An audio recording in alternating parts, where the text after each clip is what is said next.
شد کن ایست باز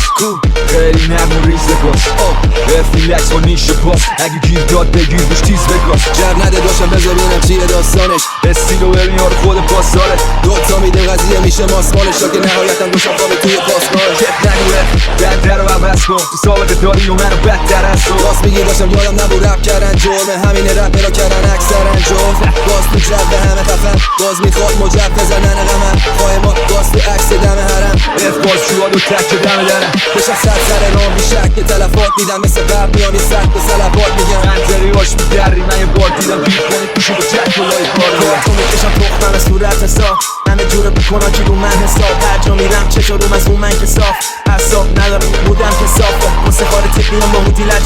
طول ند بگو سری زودی کش کود آفه میگه زنگ زدم بزی بودی مشغول برنامه از بیا با چند تا بودی مشغول بازی تو که باختی بخون کور کم منو شور کردم با دوتا پورتوری کم یکی پم برون مدر قول داری جنگ منو میبینن همه میشن چون فوری هنگ شما نصفت میفوتو کپی منو خبستی بازی را تو نمیدی ما در رو بستی بعد داره ببین بکن آجی زر با تفسی اون از سعی نکن نداری تو ترسی